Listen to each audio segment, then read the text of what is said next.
Between all the crazy jumps, tight turns, and hidden paths, there are a ton of shortcuts, both big and small, that can help you race to the front of the pack in Fortnite Rocket Racing.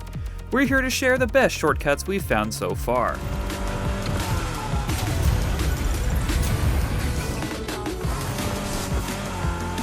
Tilted Turnpike has a lot of, you guessed it, tilted elevated roadways.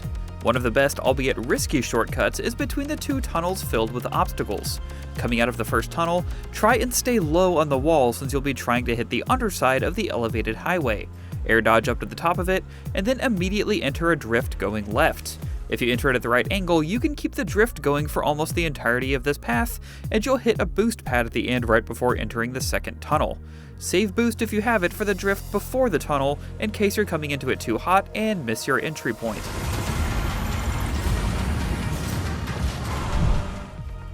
Riviera is a really tough course with lots of obstacles and hairpin turns, and 3 actual shortcuts that we found. Near the beginning, while going through a small tunnel near the castle, enter this corner close to the inside edge and jump up this stone staircase.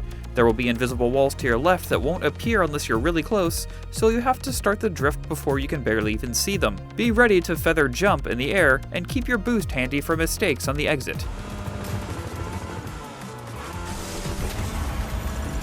For the next shortcut, after this straightaway with the water on the left, there will be an obstacle directly ahead of you with a sharp left turn and then a right. They're so quick in succession that it's supremely difficult to hit both cleanly. Our recommendation is to either hop the first obstacle over the castle battlements and then cut the corner with another jump, or cut the corner to the left of the obstacle directly after the checkpoint. In any case, you're better off cutting at least one of these turns out, as you'd have to slow way down to make them both work. The last shortcut is before this curve around the shanty town on the water, but you'll need boost. Go straight forward and boost through the air, but make sure you hit the inside of this last house, as going to the outside will throw you straight into the middle of a gnarly corner. Getting back to the road before the turn gives you time to enter a drift and avoid the wall. This one is pretty simple. Right at the start over the first hill on Airborne, there's a boost path right outside the pavement to the right that will give you a quick leg up early on. Try and keep your car low, as it's easy to float way too high off the hill and lose speed, and make sure you stay to the left after the boost arrow to avoid the rock column. But be ready to correct to the right so you don't hit the far wall. Despite the name of this short track, it has quite a few acrobatic shortcuts.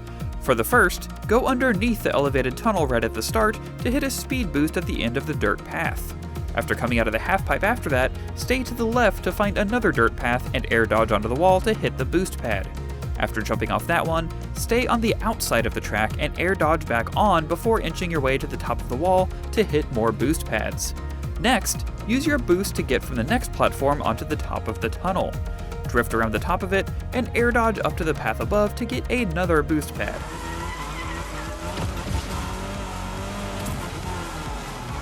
You can also go underneath this final tunnel to find a boost pad at the end of a dirt track, but it's so filled with hazards that it's probably best to still take the upper boost path.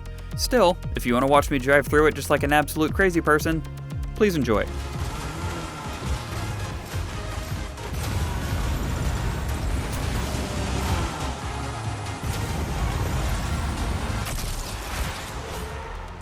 Just like I planned. This one can be pretty tricky. Right after the long U-turn with the road on the cliff wall, you'll see an avocado at the end of the track. The shortcut is to the right, directly behind the reason that millennials can't buy houses. Until you get the hang of it, you'll have to start the drift before you can actually see it, on faith. But you'll come underneath a rock bridge and shoot out the other side, making the turn much narrower than it would be otherwise. This is another good one to save your boost on in case you clip that outside wall. Festive Falls has 2 main shortcuts, but they're in the same place on opposite sides of the track, so you'll have to choose one or the other. During the straightaway right after the first big turn with the 3 waterfalls, you'll see a small ridge with a boost pad on one side and the eponymous waterfalls on the other.